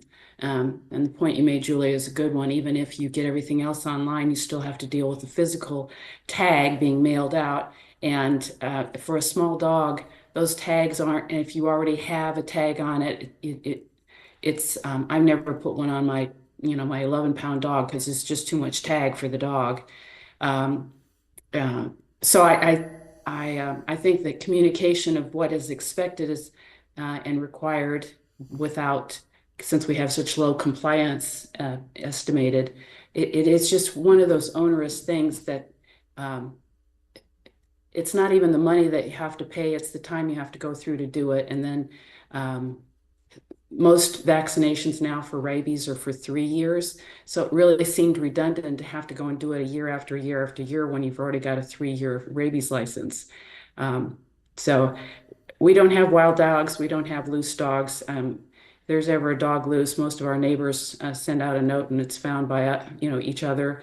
So it is, I think communication, though, the point you were making, Julie, about making sure at the dog park we let people understand that we have, these are our ordinances, these are the expectations to use the park. You must be vaccinated, you must be tagged, we do not allow these following breeds. I think that's something we should do regardless of this, but I would be in favor of saving the money, improving our customer, our happy factor for our residents that are pet owners. And I don't know, I thought I saw Lisa's cat wave her tail. So I don't know what that was, her voting for or against or wanting to raise her hand to make a comment. But anyway, I'm glad to see she came to join that particular segment of our meeting tonight. Thanks again for the work to analyze this, because if we can skip adding this software package and helping to streamline more of what we do, which is really where we get money is our business fees. I don't think we're solving any problem that we have by the licensing of our pets the way we do it today. Thank you, Ms. Phillip. Mr. Powell, a question I have for you and or the chief is relates to Ms. Larson's comments on the benefits of requiring either vanity tags or chips and vaccinations. How would we go? Do you have any thoughts about how we would go about enforcing those if we added in requirements like that? Brad Robbins, Chief of Police. It wouldn't really change what we do now. Most of our contacts with pet owners are just like our contacts with drivers. We don't just stop them and ask for their driver's license. Usually there's some sort of violation involved. Same thing with pet. It's usually a lost dog, a dog that's running off leash or something of that nature. And we ask to see proof of, the dog license. In this case, if it's any type of bite, be a bite of another animal or a bite of a person, part of our investigation is they have to have proof of vaccination from their vet, not just a tag hanging off their collar. So we're always, as long as we're still continuing to require vaccination, any type of involvement with a bite will still require written proof of vaccination from that animal's veterinarian, whether or not they have a dog license or not. And as far as proof, if we move forward with Ms. Harrison's suggestion or Ms. Larson's suggestion that we do require a vanity tag or some type of chip, it would be the same type of enforcement for someone who doesn't have a dog license today. We write them a citation and require that they comply with that or pay a fine. But the only time that really comes up is it's kind of in the negative, is if you've got a stray dog that doesn't have a chip. If you find or a vanity tag, you find their owner, which is kind of tough to do when they don't have either of those things. It seems like it's kind of a vicious circle that way. And oftentimes, just as with drivers, you may not cite them with a ticket the first time. You may just give them a written warning and ask for their compliance. Is there a penalty? Is there a fine or a fee for an instance where they don't have a tag right now? Yeah, there is a fine for an unlicensed pet. Is it $5? Did I hear Stephen say that? The $5 is the late fee if you don't renew your city license. I don't know the ordinance violation off the top of my head for that one. I was just looking it up. So most of those are on the lower end. Stephen's checking right now. While he's looking, any other comments or questions?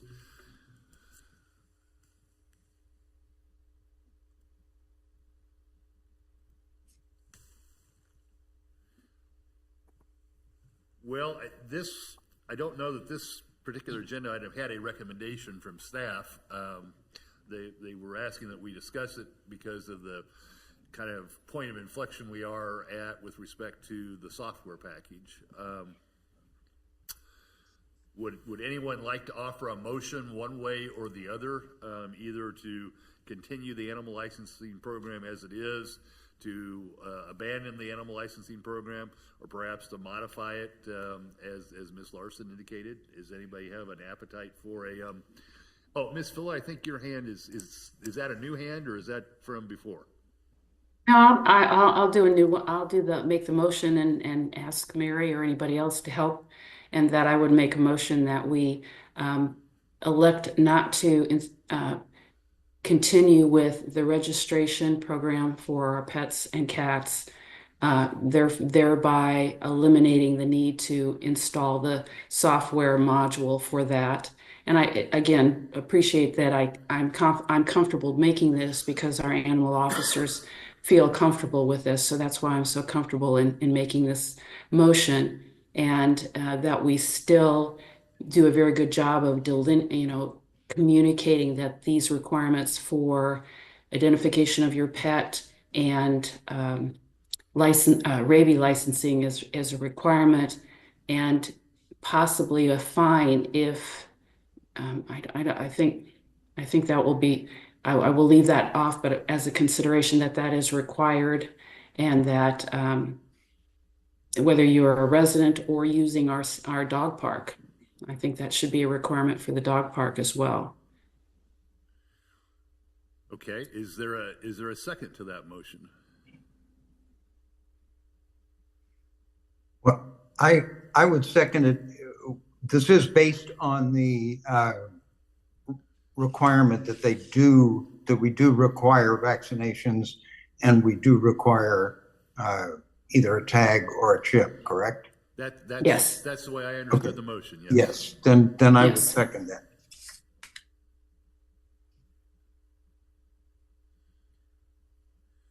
Any discussion? Mr. Sipple. Thank you, Mr. Mayor. I am not a dog owner. I used to be, and I have not frequented the dog park, but do we have a rule written on the list of responsibilities on the sign there at the dog park that you have to have your dog properly vaccinated and with a tag to use the dog park? Yes, sir. Yes, we do. Okay, good. Then I'm in favor of Ms. Filla's motion. Other discussion? So let me make sure that I'm tracking this correctly. What I have understood is that the motion is to abandon the licensing program, but include 3 requirements. 1 is vaccination, 2 is identification either through a vanity tag or through a chip, and 3, I want to make sure I got this right, a requirement of some sort. This is the part I'm not following. If we're abandoning the licensing process, are we imposing a licensing process for the dog park? No, there's nothing, there's no action on the dog park that I wanted to make. It's simply just to make sure that we rely on the great communication team we now have in place to make sure that this helps to clarify requirements, so that just because you don't have to get spend $5 to get a tag and some people don't do it, just to make sure the people who aren't doing it now understand, just like everyone else, it is a requirement for all the dogs and cats in our city limits and in our dog park. Okay, I'm sorry, I misunderstood that. Any other discussion? Well, I think that maybe I'll ask this couple of different things. One, I think that this will require some drafting by our staff. So I will interpret this, unless Mr. Sunkel and Ms. Filla object, as a directive to the staff to draft the appropriate documents in our ordinance, I presume, to achieve what has just been described. Any objection, Ms. Filla or Mr. Sunkel? Sounds good. Okay. And then, because I'm not certain that there is a complete consensus here, I'm going to go ahead and ask that we do this by a roll call. And with that, I would ask well, is there any other discussion? If not, I would ask Mr. Powell to call the roll. Councilmember Filla? Yes. Aye. Councilmember Larson? Aye. Councilmember Sipple? Aye. Councilmember Kane? Nay. Councilmember Sunkel? Aye. Councilmember Guyad? Aye. Councilmember Harrison? Nay. Councilmember Castor? Aye. And I show 6 votes in favor and 2 votes in opposition, the opposition being Ms. Harrison and Ms. Kane. And with that, the motion carries, and staff is directed to to come back to us with the appropriate proposed language in our ordinance. Yes, sir. Thank you. I appreciate that discussion. It was a good discussion, a lot of things to contemplate there. We now come to item D, the schedule of upcoming work sessions and special meetings. You may all be wanting to impeach me by the time we get through the first part of this year, but I'll take you can see from the document the various work sessions that we're proposing. Folks, we've got a lot of work that we need to accomplish here. We've got the 97th and Lee, or 96th and Lee. We have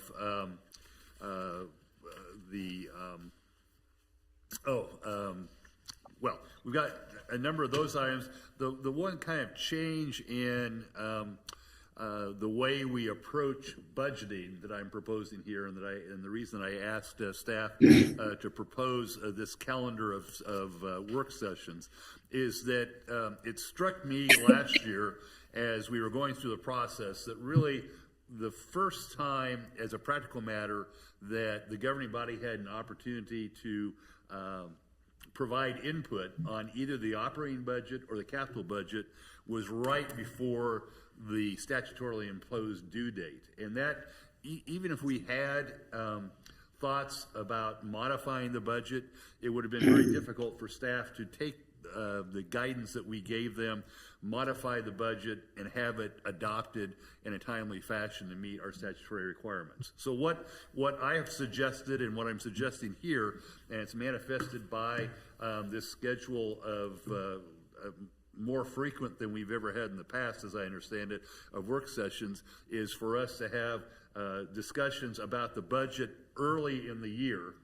You can see they're in January and February now, with the idea that we provide guidance to staff about what we think in broad sense should be happening with the budget, and then that gives the staff the opportunity to take that guidance and modify what they might do otherwise in terms of putting together the budget. And so I think it's critically important that we have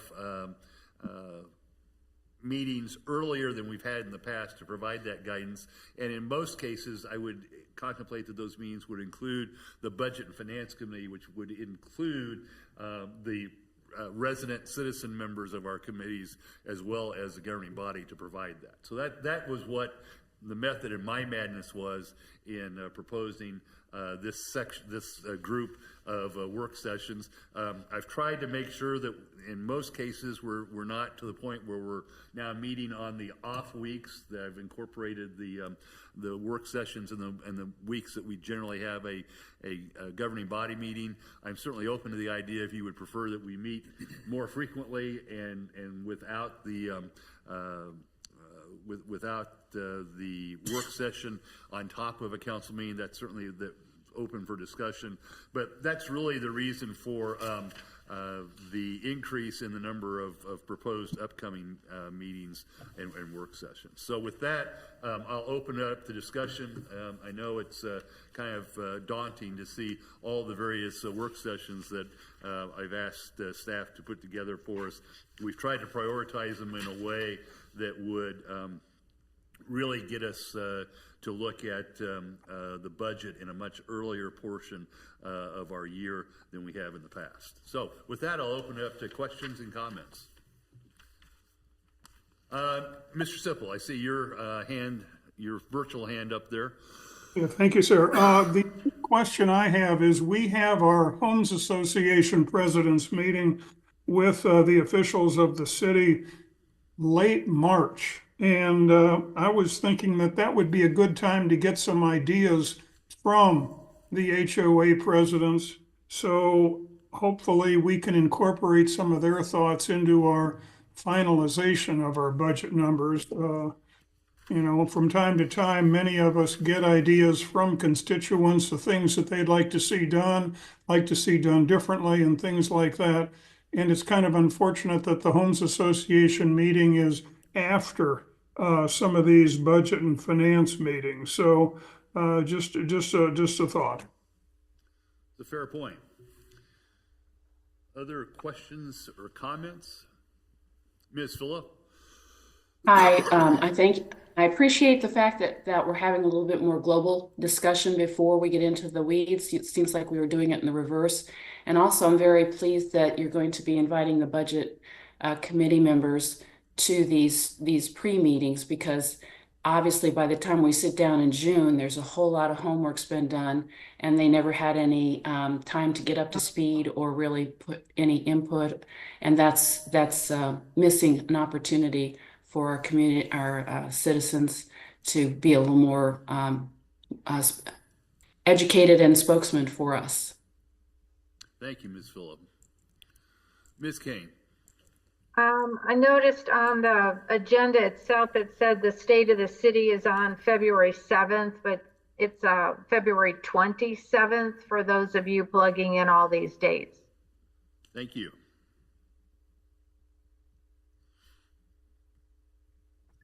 So say that again, Julie, because I did put all those on my calendar.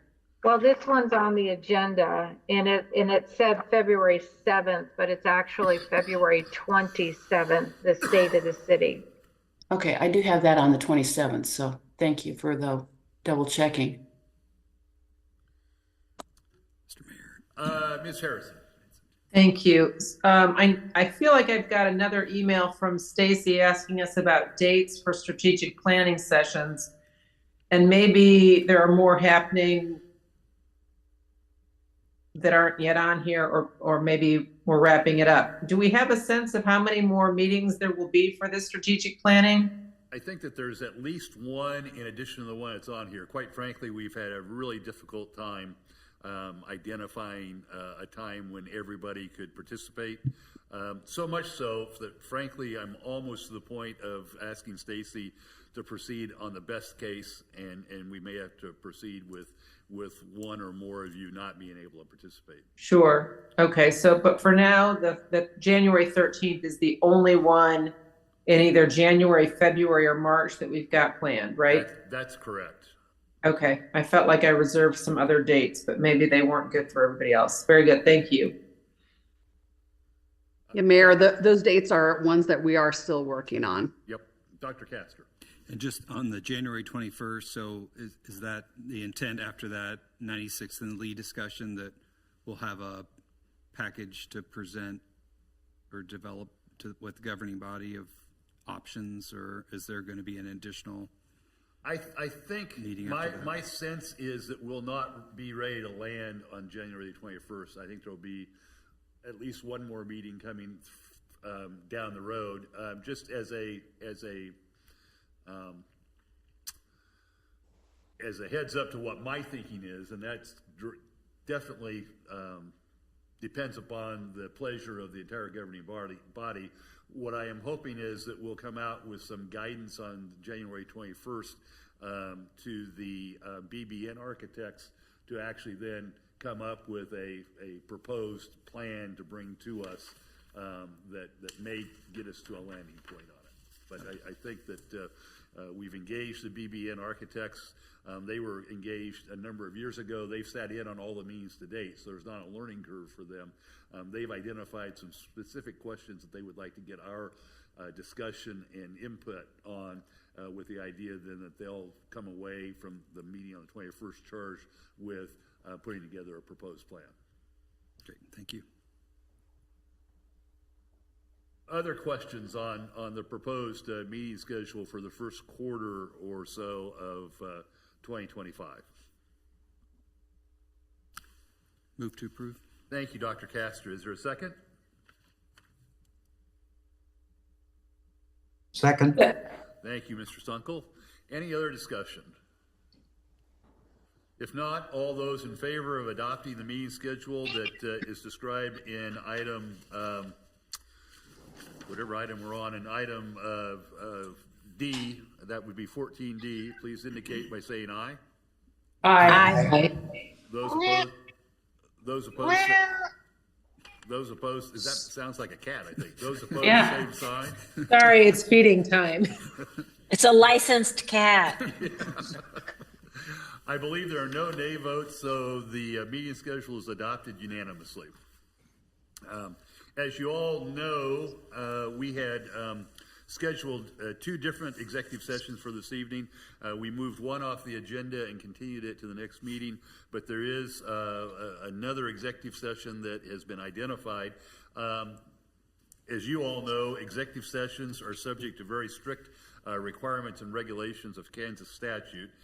Kansas statute 75-4319B1 provides that a basis for an executive session is discussion of matters pertaining to non-elected personnel, and that's a non-elected personnel matter exception, which is in 4319B1.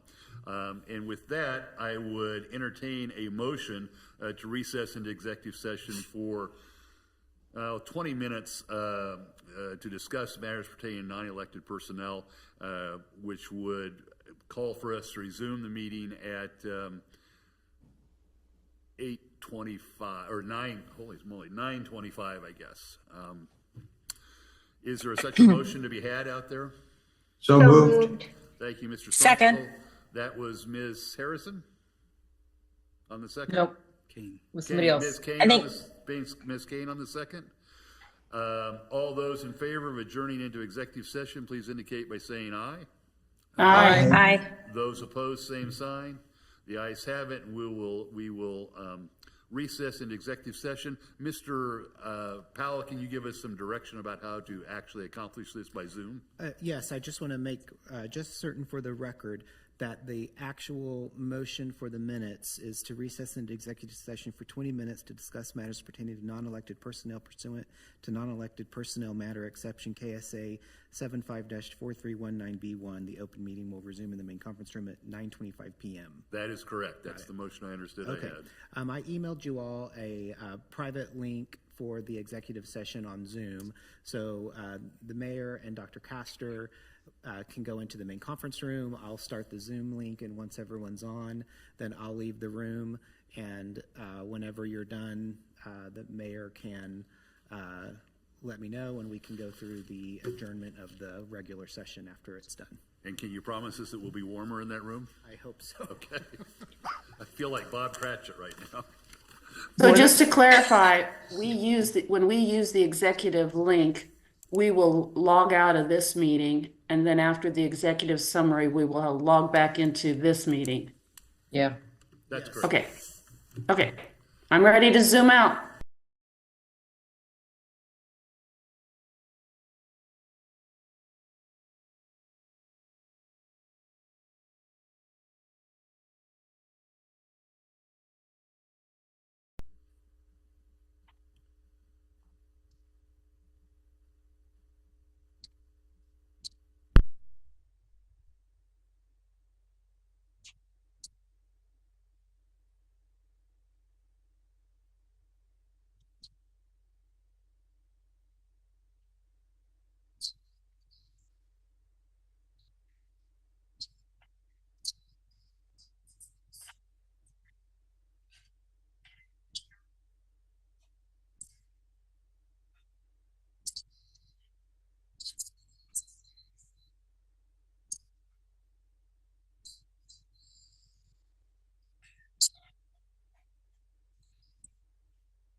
Yes.